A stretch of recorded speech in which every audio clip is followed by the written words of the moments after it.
Well, hello. Today I'd like to welcome you to my revisit of the Kaweco Sport. This is a pen I last talked about in 2014, and I had purchased sometime before that. So I've had this pen for a long time, and it's time to see what I think in 2018. So let's dive into it.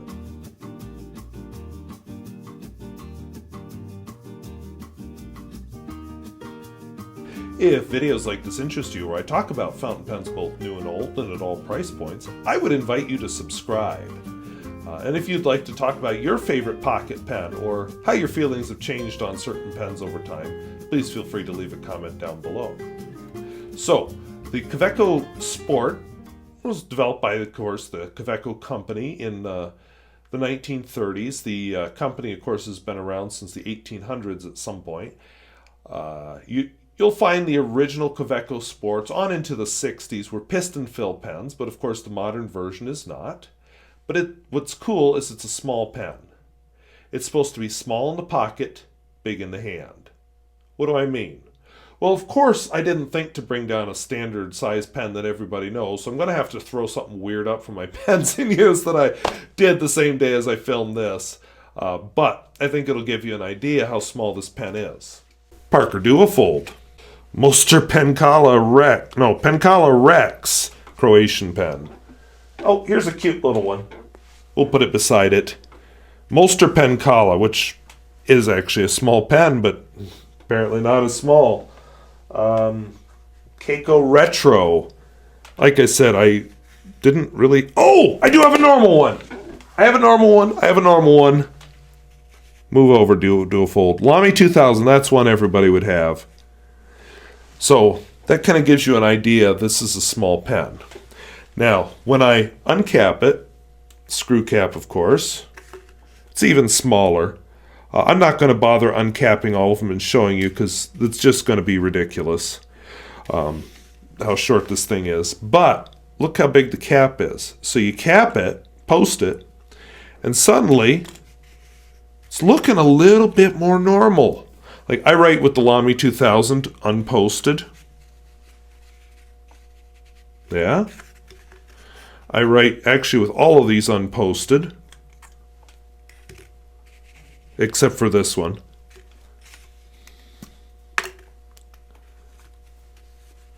I think this gives you an idea what that means. Big in the hand, small in the pocket, big in the hand. This one I do post.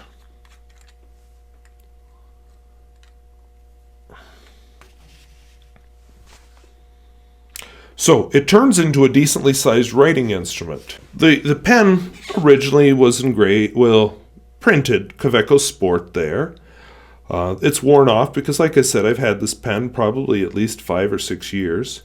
The clip was not original equipment. You have to buy the clip separately, and from what I have seen, that is still a thing. When I couldn't remember the date a moment ago, since 1883, Kaweco logo, Germany, because of course it's a German pen. And this is one of the clips they sell that you can put on it. There's another that's just more plain, but I liked the really retro looking one. Finial for the Kaweco logo. I don't think I have a vintage Kaweco. Oh, I do. I have a vintage Kaweco down here. Yeah, you have no idea this pen circus that's going on just off camera. Because I'm planning a bunch of reviews as I film this. So Kaweco logo, a little bigger on this one than on the vintage pen, but the same logo. That was a Kaweco 27G, I think. Uncap it. Fairly uninteresting Bach nib, because I'm told they're Bachs. This is a fine point. Gold plated. Depending on the finish, you can get them plated, and well, they're steel nibs anyway. I think the nib design, or at least the feed design, has changed a bit since this pen, because I have some newer sports with a different feed. Unscrew. When I bought it, it did not come with a converter either, so you had to use the short international cartridges, which I'm not a fan of cartridges. So then I bought an aerometric converter, which is a squeeze type converter. It worked, but I hated it. It wasn't great. So now Kaweco sells this mini converter. It does an adequate job.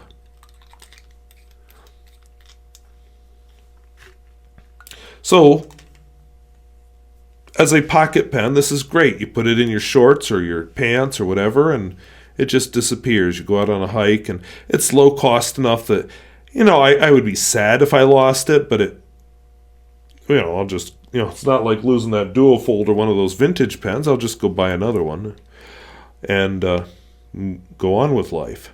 So just a good pen to throw in your pocket, or if you carry a purse in your purse, or your book bag, or your backpack, or whatever you carry.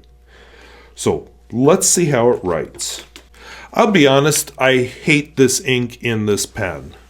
And you're thinking to yourself, why did you use that in your review then? Well, because I think even though I hate this ink in this pen, it does illustrate some of the faults that some people have reported about this pen, that it is somewhat of a dry pen. And I have reported with, what was it? I have a double broad and a broad nib in other versions of this pen that I have complained about having trouble with writing. So I thought, well, I'll leave it because it does show that it's dry. I haven't had trouble with it skipping, but definitely dry. And that's not jade green at all. That's more like really bright neon construction worker green. Not a flex nib. I know some people don't like me writing the word flex, but it makes me happy because I get to use curly cues in the word flex. Perhaps a bit of line variation, but not a flex pen. Don't expect a flex. Wetness and flow.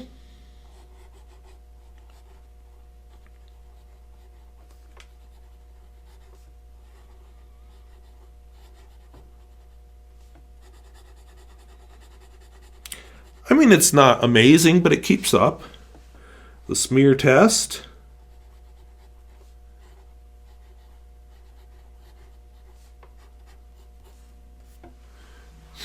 Not really all that wet. Reverse writing. I don't think I was even doing reverse writing back when I first reviewed this pen.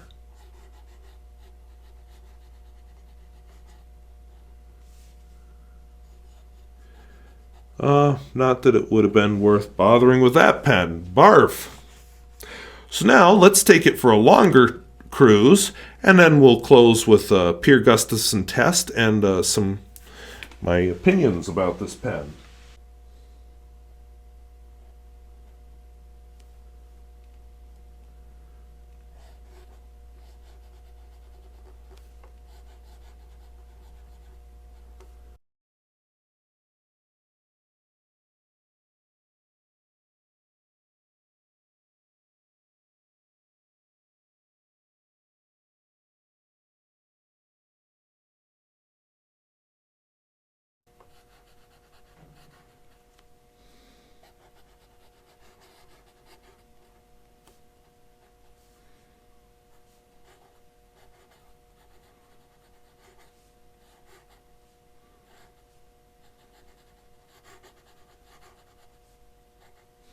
Okay, so a couple things you might notice there. First of all, I better be careful when I quote this quote in the video description, or I'll be demonetized for this video.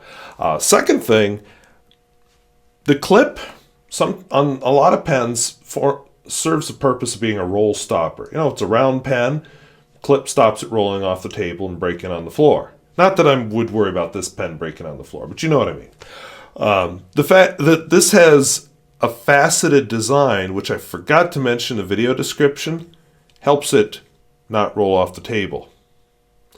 Usually I have to use my little glass pen holder here to hold these pens in place. Not this time. So I think that's pretty cool. In the summer, you'll see this pen inked up. This is what I'll carry with me if I go down to South Dakota or over to Montana, or even here in North Dakota, just go out exploring. Or I run down to the post office or whatever. I'm a big slob. I don't dress like this, especially in the summer. So it's great for that. Because I don't care if anything happens to it. I like it, but I don't care if anything happens. Now, there are some drawbacks to it. I don't understand why a pen at this price point can't provide a converter. I do actually understand the clip thing. I think they added clips because of consumer demand rather than original design. Now, that's my opinion. That's not fact. That's not research based, but that's my opinion. But why can't they have a converter? I think the converter's great. Now, yes, the international cartridges kind of go more with that travel thing, but there's plenty of travel options for ink.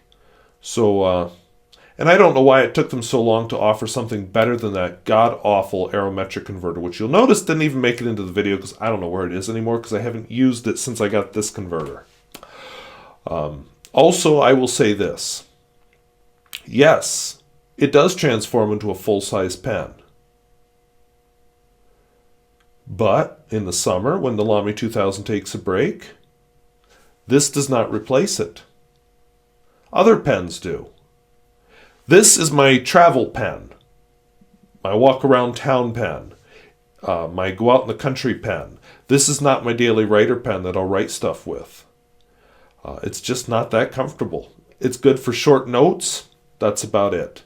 I tried taking it to a meeting one summer up in Dickinson, and I was so sick of it by the end of the day because it is not good for long sessions of writing. That's just my opinion, but it's just not comfortable for that. It's a jotter.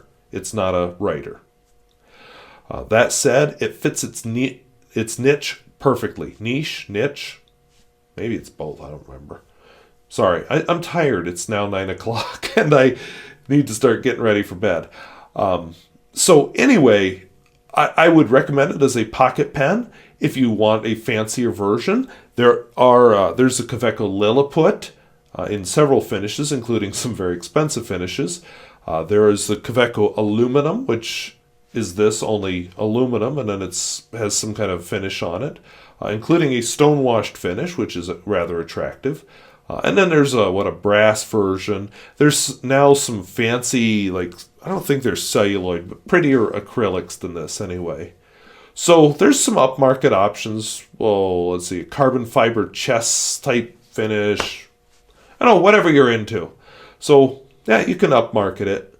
There's even now Kaweco gold nibs, although I don't know for certain if they fit in this pen. I know they fit in the Kaweco Dia 2, which is the same size nib, but I think there's other differences in the feed and such. So anyway, I hope that was useful. If something happens to it, the big test for me is, would I buy it again? Yes. So, if videos like this interest you, where I talk about fountain pens both new and old and at all price points, I would invite you to subscribe. And if you'd like to talk about your favorite pocket pen, perhaps this one, perhaps it's another pen, please feel free to leave a comment down below. Maybe you hate the aerometric converter or love the aerometric converter and want to defend it. In any case, please feel free to leave a comment down below. So I thank you for watching. We'll see you later. Bye-bye.